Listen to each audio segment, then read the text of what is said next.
Hey, this is Greg McAfee, and welcome to the Greg McAfee Show. Now let's get started.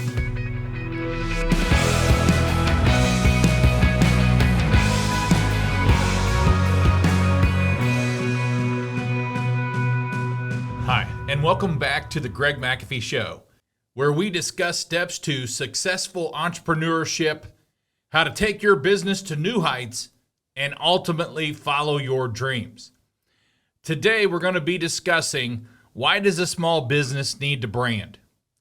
And as I've discussed this with a few people this week who I coach, I think there's a lot of confusion about branding, marketing, advertising, and all that kind of stuff. We're going to touch a little bit upon that today, but I want you to know that no matter what size company you are, you can brand your company. Matter of fact, it's very important whether you're a one-man shop or a 100-man shop or a 1,000-man shop, you've got to brand yourself.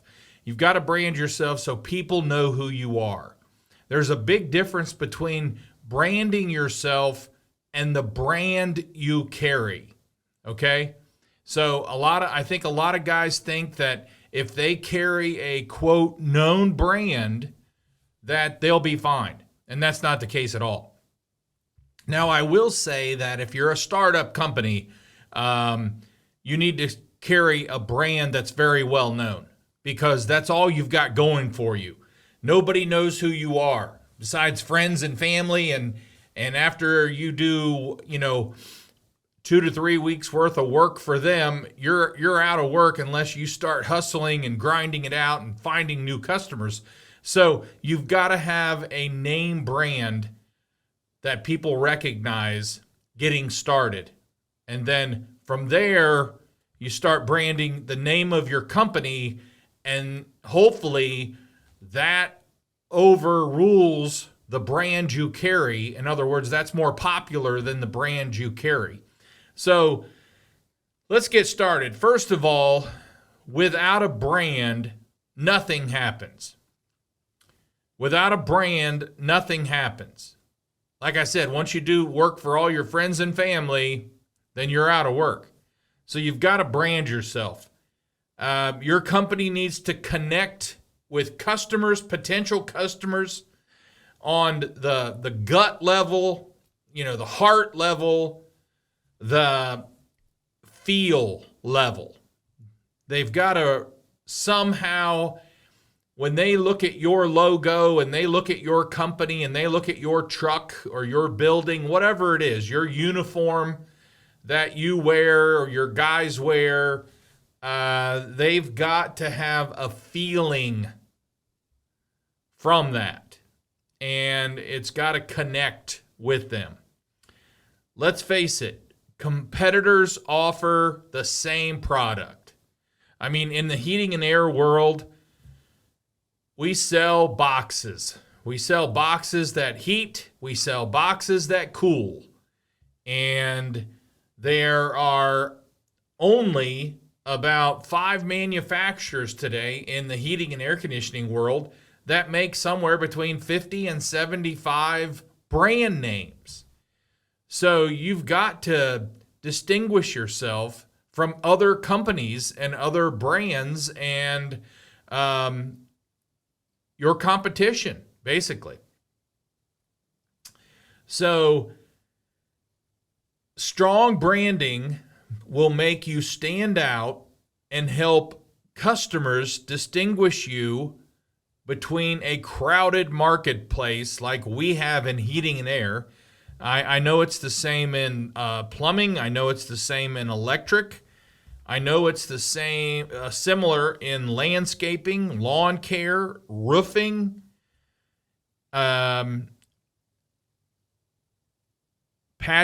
enclosures, remodeling. I've coached someone from all those, and typically I hear very similar things about their competition. I mean, they're all doing something very similar. So the question is, what makes a customer call you over the other umpteen million competitors out there or companies that do something similar to what you do? So And as I was reading more about this week, I talked about the book, which I just challenge you to read. It's really more of a biography, but I challenge you to read The Titan about John D. Rockefeller. And it's called The Titan.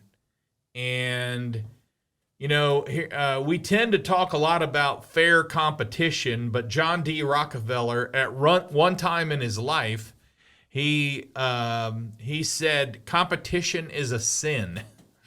And when you read the book The Titan, you'll understand why he said that. But I love the quote, and he dominated his market, and he eliminated a lot of his competition. And if you read the book, The Titan, you'll understand why he thought that competition was a sin. And I'll tell you, a lot of times in our world, we struggle with competition because some competition causes prices to just keep going down and going down and going down. Now, I'll be honest with you, we just don't allow that. We stick with a higher price. If you want to buy from us, fine. If not, we understand. But we're going to stick with that higher price because we're going to stand behind it. We've got high quality. We've got high quality people who care. If you need us at 2 a.m., we're going to be there. So, we're going to stick to that high price. But a lot of times companies don't know any better, and they continue to go down in price on an estimate to try to get a job. Because they're hurting so bad that they have to have something to do. So, at McAfee, we started private labeling around 2003. We had been in business for 13 years at the time. We were a very loyal dealer of a nationwide manufacturer. And in 2003, we decided to start private labeling. We call it the McAfee system. And we found out several years later in a third-party survey of about 1,000 people in our area that the McAfee system actually outranked 2 to 3 nationwide name brand lines of equipment. And we were pretty proud of that because it's one thing to be number one in your market and beat competitors that had been in business 2 to 3 times longer than you.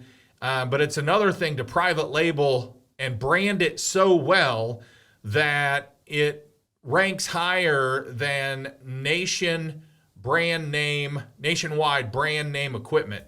And so we were pretty proud of that. Now, that didn't happen overnight, folks. It took years of connecting with people in our community until they connected so strongly with us that they just wouldn't buy anything else. And we hear that often. And your branding helps consumers feel connected. So what we've done at McAfee in 32 years is our marketing and our advertising and what we do in our community has connected with people. And when they see our logo, or they hear my voice, because I still do the voiceover. I don't do any of the TV commercials anymore. I used to be in all the TV commercials, but I still do the voiceover because people now know our voice. Many times I'll be in a restaurant and I'll be talking and someone will actually get out of their seat, come all the way around and look and say, I thought that was you. So it's the voice. And we connect strongly with our customers. So, your branding helps people connect with you. And it's much more than just your product you sell. It's much more than the service you provide. But it's the reason why they choose you. That's what branding does. And it's when they purchase from you, they are reinforcing their value system. A lot of times people, because we support a lot of children and youth, and we stand behind things we believe in. I'm very strong in what I believe in, and we stand behind that. And when you have a large portion of people in your area that believe the way you do and support you, it just really stands out. So when our comfort advisors, our sales team, go out on estimates, they hear that often.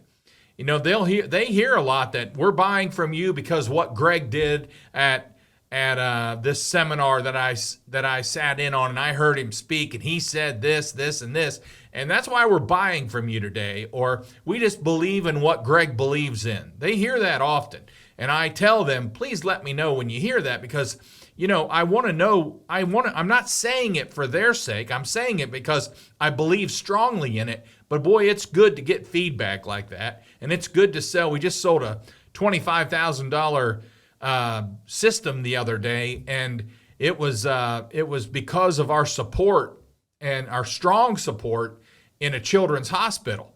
And this person just happens to sit on the board of this hospital, and he chose us because of that. And he let our sales team know that. So, what's created here is brand loyalty. And it's, if you think about companies like Harley Davidson, where people are so loyal to it that they'll get the logo tattooed on their body. And you think about, Coca-Cola, and if you think about Apple, and, these are companies, this is brand loyalty, and Amazon.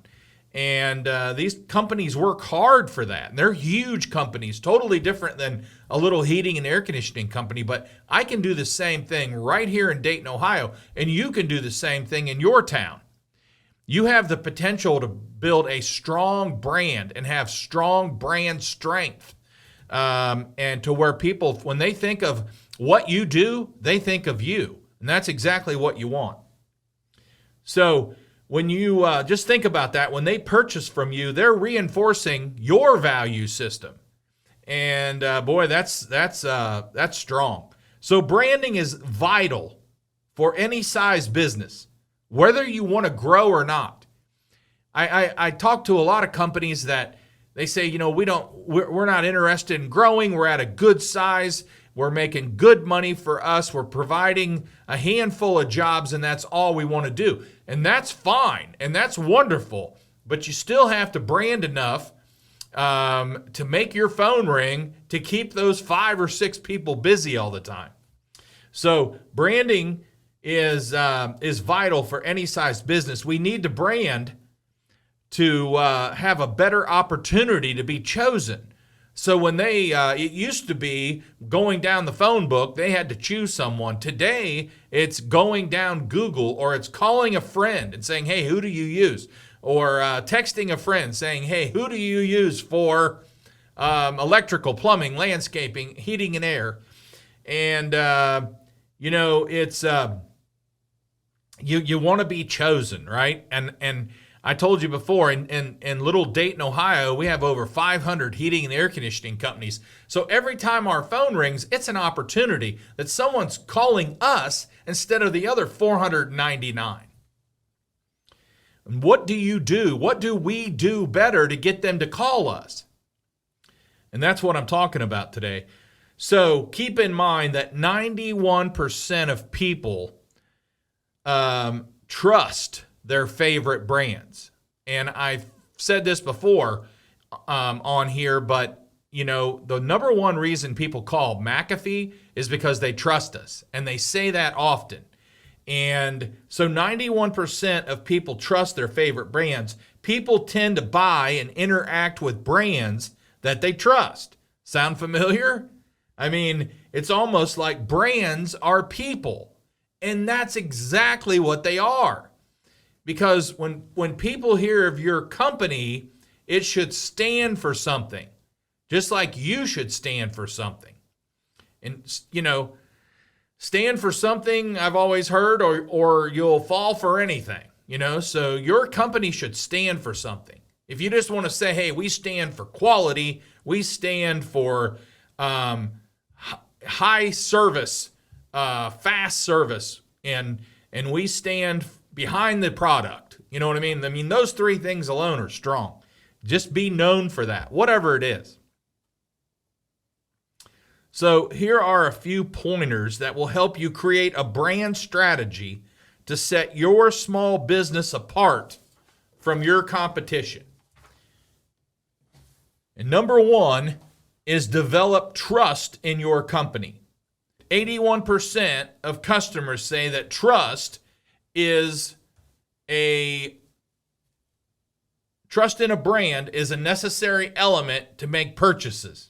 When customers see what your brand stands for, A, they spread the word, they tell other people about you, and B, when your logo is seen, that's what they think of. They think of what you stand for. Remember, you're building something.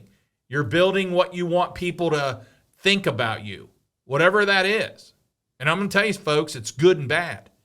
Because when I see a few brand names, I think of bad. I think of poor service. I think of shoddy work. I think of hacks. Think about it. When I say the word hack, what company comes to your mind?